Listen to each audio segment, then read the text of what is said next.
आप देख रहे हैं HKP डेली न्यूज। वीडियो को अंत तक देखें और चैनल को सब्सक्राइब करना ना भूलें। हिमाचल प्रदेश में सुक्खू सरकार खतरे में आती दिख रही है। यहाँ पर 6 कांग्रेसी समेत 9 विधायक हरियाणा पहुँच चुके हैं। इसका वीडियो भी सामने आया है। उधर राज्यसभा की एक सीट के लिए मतदान के बीच क्रॉस वोटिंग की आशंकाओं को लेकर मंगलवार को दिन भर सियासी माहौल गर्म रहा। कांग्रेस ने आरोप लगाया कि उनके कुछ विधायक गायब है। सीएम ने सीधे भाजपा पर विधायकों को किडनैप करने के आरोप लगाए। सीएम सुक्खू ने कहा कि CRPF के दम पर उनकी पार्टी के कुछ विधायकों को पंचकुला ले जाया गया है। इस बीच पंचकुला पहुंचे 6 गायब विधायकों की तस्वीरें सामने आ गई है। हिमाचल प्रदेश में एक राज्यसभा सीट पर मंगलवार को हुए चुनाव का नतीजा घोषित होने से पहले सियासी घमासान मच गया। सत्ता पक्ष और विपक्षी दल के नेता एक दूसरे पर जुबानी हमले बोले। मुख्यमंत्री सुखविंदर सिंह सुक्खू ने भाजपा पर विधायकों को किडनैपिंग के आरोप लगाए हैं। उन्होंने विधानसभा परिसर में मीडिया से बातचीत में कहा कि उनके कुछ विधायकों को CRPF की मदद से हरियाणा ले जाया गया है। इन्हें ले जा रही बस के फुटेज हमें मिले हैं। सीएम ने कहा कि हमारे 5-6 विधायकों को CRPF और हरियाणा पुलिस लेकर गई है। यह सब भाजपा कर रही है। विधायकों के परिजन इनसे संपर्क कर रहे हैं। लोकतंत्र में पक्ष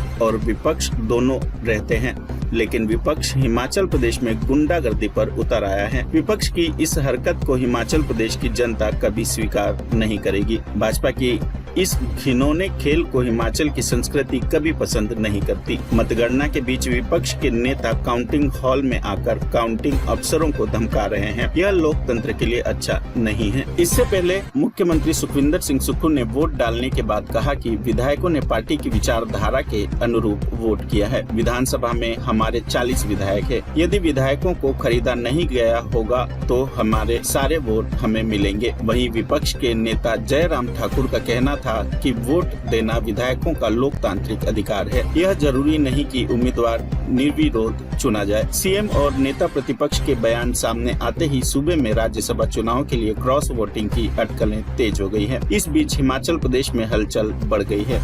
अटकलें ऐसी हैं कि हिमाचल प्रदेश में कोई बड़ा खेल हो सकता है। वहीं विपक्षी भाजपा ने हिमाचल प्रदेश सरकार के अल्पमत में होने का दावा किया है। विपक्ष के नेता जयराम ठाकुर ने दावा किया कि राज्य में कांग्रेस सरकार अल्पमत में है। बजट कल पेश किया जाएगा। हम कल बजट पर चर्चा करेंगे और फिर वहां की स्थिति देखेंगे, लेकिन मैं देख सकता हूं कि सरकार बहुमत हो चुकी है।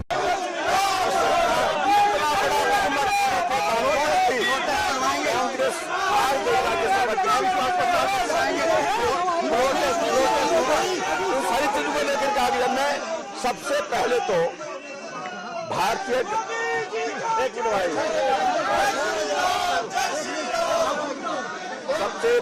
मैं आदरणीय नरेंद्र भाई मोदी जी को बधाई देता हूं और भारतीय जनता पार्टी के हमारे राष्ट्रीय अध्यक्ष जगत प्रकाश नड्डा जी को बधाई देता हूं। भाई अमित शाह जी को बधाई देता हूं। बहुत शानदार मुकाबले के बाद जहां जीत की संभावना नहीं थी, वहां बहुत बेहतर ढंग से जीत की तरफ हम आगे बढ़ करके अपने लक्ष्य को हासिल करने में सफल रहे हैं।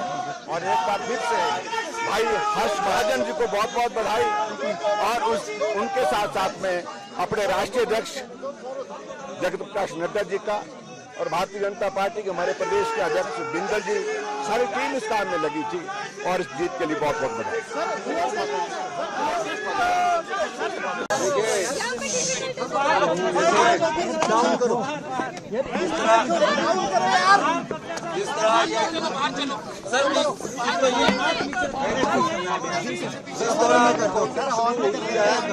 और विपक्ष के नेता काउंटिंग हॉल के पास आकर बार बार काउंटिंग अफसरों को धमका रहे हैं। ये लोकतंत्र के लिए अच्छा नहीं है। अभी आपने अभी देखा कि भारतीय जनता पार्टी के नेता बार बार आके बोल रहे हैं कि वोट क्यों डालने दिया। अगर आप वोट ही नहीं डालने देंगे तो कैसे लोकतंत्र और राज्यसभा में चुनावों में वोटों की गिनती कैसे शुरू होगी। कितनी देर इन्होंने वोटों की गिनती को रोकी है।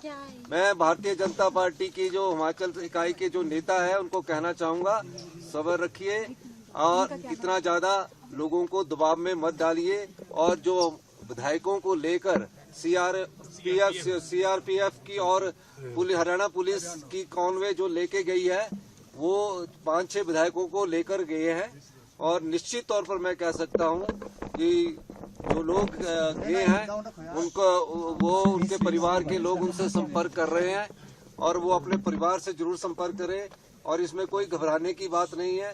लोकतंत्र में मत पक्ष और विपक्ष दोनों रहते हैं, लेकिन विपक्ष जिस प्रकार की गुंडागर्दी हिमाचल प्रदेश में करने की कोशिश कर रहा है, हिमाचल की जनता उसको कभी स्वीकार नहीं करेगी।